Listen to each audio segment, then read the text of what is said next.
সবাইকে স্বাগত জানাচ্ছি বিডি ভিউজে। আপনাদের সাথে আছি আমি সুস্মিতা দাস। ইরানের সর্বোচ্চ নেতা আয়াতুল্লাহ আলী খামেনির সাম্প্রতিক বক্তব্যকে ঘিরে মধ্যপ্রাচ্যের ভূ রাজনৈতিক বাস্তবতা আবারও তীব্র অনিশ্চয়তার দিকে মোড় নিচ্ছে। যুক্তরাষ্ট্র যদি ইরানের উপর সরাসরি আক্রমণ চালায় তাহলে তা শুধু দ্বিপাক্ষিক সংঘাতে সীমাবদ্ধ থাকবে না, বরং একটি পূর্ণাঙ্গ আঞ্চলিক যুদ্ধ এর রূপ নেবে। এই হুঁশিয়ারি একদিকে যেমন শক্তি প্রদর্শনের ভাষা, অন্যদিকে তেমনি এটি ইরানের দীর্ঘদিনের নিরাপত্তা দর্শন, ঐতিহাসিক অভিজ্ঞতা ও অভ্যন্তরীণ রাজনৈতিক সংকটের প্রতিফলন। খামেনির এই বক্তব্য এমন এক সময় এসেছে যখন যুক্তরাষ্ট্রের প্রেসিডেন্ট ডোনাল্ড ট্রাম্প আবারও মধ্যপ্রাচ্যে সামরিক উপস্থিতি জোরদার করার ইঙ্গিত দিচ্ছেন। ইরান বিরোধী নিষেধাজ্ঞা ও চাপের রাজনীতি নতুন মাত্রা পাচ্ছে এবং একই সঙ্গে ইরানের ভেতরে সাম্প্রতিক ইতিহাসের সবচেয়ে রক্তক্ষয়ী গণ আন্দোলনের ক্ষত এখনও শুকায়নি। আরও বিস্তারিত থাকছে ওয়াহিদ ফারুকের প্রতিবেদনে।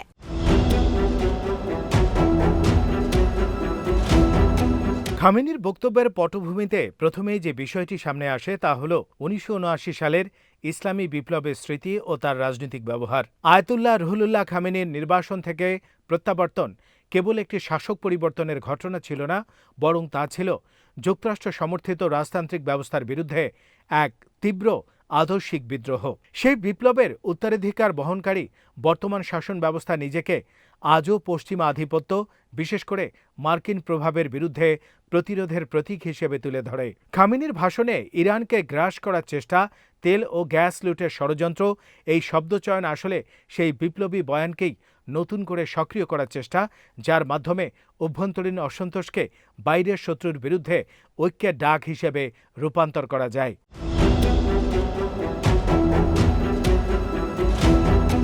যুক্তরাষ্ট্রের সঙ্গে ইরানের সম্পর্ক ঐতিহাসিকভাবেই বৈরিতায়পূর্ণ। শাহ মোহাম্মদ রেজা পাহলভির পতনের পর থেকেই ওয়াশিংটন ও তেহরানের মধ্যে কূটনৈতিক সম্পর্ক কার্যত বিচ্ছিন্ন। ইরানের দৃষ্টিতে যুক্তরাষ্ট্র কেবল একটি প্রতিদ্বন্দ্বী শক্তি নয়, বরং এমন এক রাষ্ট্র যা ধারাবাহিকভাবে দেশটির অভ্যন্তরীণ রাজনীতি, অর্থনীতি ও আঞ্চলিক প্রভাবকে দুর্বল করতে চেয়েছে। অন্যদিকে যুক্তরাষ্ট্রের কাছে ইরান দীর্ঘদিন ধরেই একটি দুষ্ট রাষ্ট্র, যার পারমাণবিক কর্মসূচি, আঞ্চলিক মিলিশিয়া সমর্থন এবং ইসরায়েল বিরোধী অবস্থান মধ্যপ্রাচ্যের স্থিতিশীলতার জন্য হুমকি হিসেবে বিবেচিত। এই পারস্পরিক অবিশ্বাসের প্রেক্ষাপটে ইমাম খামেনির আঞ্চলিক যুদ্ধের সতর্কতা মূলত একটি প্রতিরোধমূলক হুমকি, যার লক্ষ্য যুক্তরাষ্ট্রকে সামরিক পদক্ষেপ থেকে বিরত রাখা।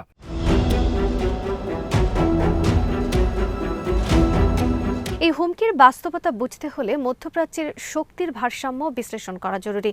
ইরান সরাসরি যুক্তরাষ্ট্রের সঙ্গে সামরিক শক্তিতে পাল্লা দিতে না পারলেও তার রয়েছে বিস্তৃত প্রভাবলয়। ইরাক, সিরিয়া, লেবানন, ইয়েমেন ও গাজা, এই অঞ্চলগুলোতে ইরান সমর্থিত সশস্ত্র গোষ্ঠী ও রাজনৈতিক শক্তিগুলো সক্রিয়। হিজবুল্লাহ, হুথি আন্দোলন, ইরাকি শিয়া মিলিশিয়াগুলো ইরানের অসামরিক প্রতিরোধ কৌশল এর অংশ। ফলে ইরানের সরাসরি আঘাত মানেই এই পুরো অঞ্চলে অগ্নিসংযোগের ঝুঁকি। খামেনির বক্তব্যে আঞ্চলিক ঝুঁকি শব্দবন্ধটি আসলে এই বহুস্তরীয় সংঘাতের ইঙ্গিত বহন করে, যেখানে যুক্তরাষ্ট্রের মিত্র ইসরায়েল, সৌদি আরব এবং উপসাগরীয় দেশগুলো জড়িয়ে পড়তে পারে।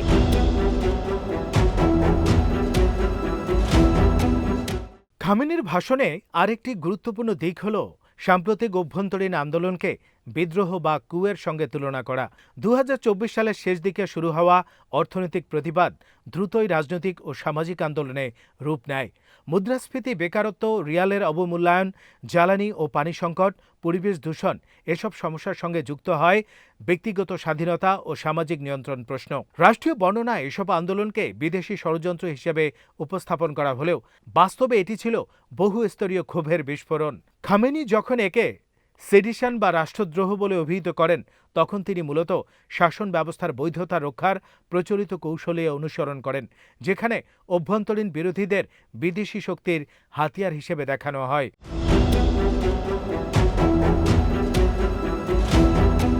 আন্দোলনের সময়কার সহিংসতা ও প্রাণহানির সংখ্যা নিয়ে বিভ্রান্তিকর তথ্য পরিস্থিতিকে আরও জটিল করেছে।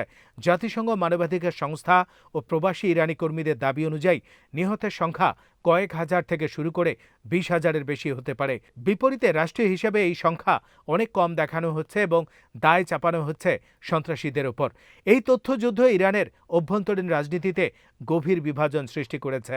একদিকে রাষ্ট্র নিজেকে স্থিতিশীলতা ও নিরাপত্তার রক্ষক হিসেবে তুলে ধরছে, অন্যদিকে নাগরিকদের বড় একটি অংশ রাষ্ট্রীয় বয়ানকে বিশ্বাস করতে পারছে না।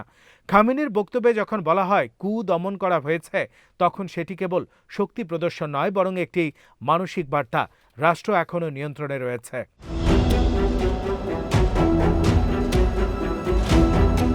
ডোনাল্ড ট্রাম্পের প্রতিক্রিয়াও এই উত্তেজনার আরেকটি মাত্রা যোগ করে। তার বক্তব্যে যেমন রয়েছে চুক্তির সম্ভাবনার ইঙ্গিত, তেমনি রয়েছে অস্পষ্ট হুমকি। ট্রাম্পের রাজনৈতিক কৌশল বরাবরই চাপ সৃষ্টি করে দর কষাকষি করা।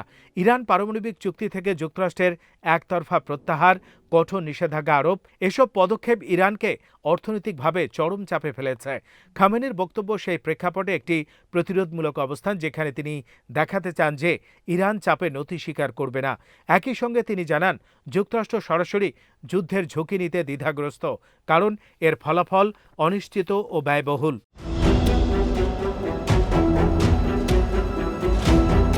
ইরানের অভ্যন্তরীণ সমাজেও এই বক্তব্যের তাৎপর্য ভিন্ন ভিন্নভাবে প্রতিফলিত হয়। একদিকে বিপ্লবী আদর্শে বিশ্বাসী ও রাষ্ট্র সমর্থক জনগোষ্ঠী এটিকে জাতীয় গৌরব ও প্রতিরোধের প্রতীক হিসেবে দেখে, অন্যদিকে তরুণ প্রজন্ম যারা সাম্প্রতিক আন্দোলনে অংশ নিয়েছে বা সহানুভূতিশীল, তাদের কাছে এই ভাষণ অনেকটা বিচ্ছিন্ন বাস্তবতার প্রতিচ্ছবি। রাষ্ট্র যখন মিলিয়ন মিলিয়ন মানুষের সমর্থনের কথা বলে, তখন আন্দোলনে নিহতদের পরিবার, শোকাহত নাগরিকরা রাষ্ট্রীয় উৎসব ও বিজয়োল্লাসকে নিজেদের বেদনার অবমাননা হিসেবে দেখছে। এই সামাজিক বিভাজন ইরানের দীর্ঘমেয়াদী স্থিতিশীলতার জন্য একটি বড় চ্যালেঞ্জ।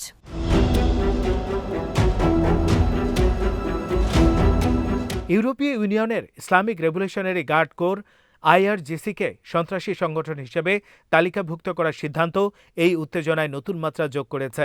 আইআরজিসি কেবল একটি সামরিক বাহিনী নয়, এটি ইরানের রাজনৈতিক ও অর্থনৈতিক কাঠামোর একটি কেন্দ্রীয় স্তম্ভ। সংসদে আইআরজিসির ইউনিফর্ম পরে ডেথ টু আমেরিকা স্লোগান দেয়া কেবল প্রতীকী প্রতিবাদ নয়, বরং এটি দেখানোর চেষ্টা করেছে যে রাষ্ট্রের অভ্যন্তরে এখনও শক্তির কেন্দ্র অটুট।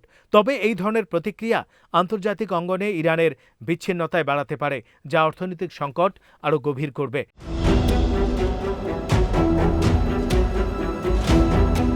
নারীদের মোটরসাইকেল চালানোর অনুমতির মতো ছোট নীতিগত ছাড়ের ঘোষণা এই উত্তপ্ত পরিস্থিতিতে এক ধরনের প্রশমনমূলক বার্তা হিসেবে দেখা যেতে পারে। কিন্তু এই পদক্ষেপ অনেকের কাছে প্রতীকী, বাস্তব পরিবর্তনের তুলনায় অনেক ছোট। বাধ্যতামূলক পোশাক বিধি, মত প্রকাশের সীমাবদ্ধতা ও রাজনৈতিক দমননীতির প্রেক্ষাপটে এমন ছাড় সামাজিক ক্ষোভ প্রশমিত করতে কতটা কার্যকর হবে তা নিয়ে সন্দেহ রয়েছে। রাষ্ট্র যখন একদিকে কঠোর দমন চালায়, অন্যদিকে ছোট সংস্কারের ঘোষণা দেয়, তখন তা অনেক সময় দ্বৈত বার্তা তৈরি করে।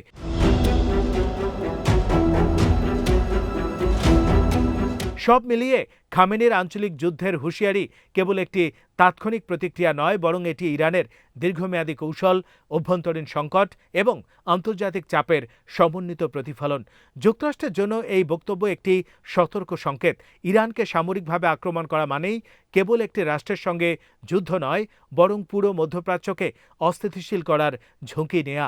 ইরানের জন্য এটি অভ্যন্তরীণভাবে ঐক্য তৈরির চেষ্টা, যদিও সেই ঐক্য কতটা টেকসই হবে তা নির্ভর করছে রাষ্ট্র কতটা বাস্তব সংস্কারে যেতে পারে তার উপর।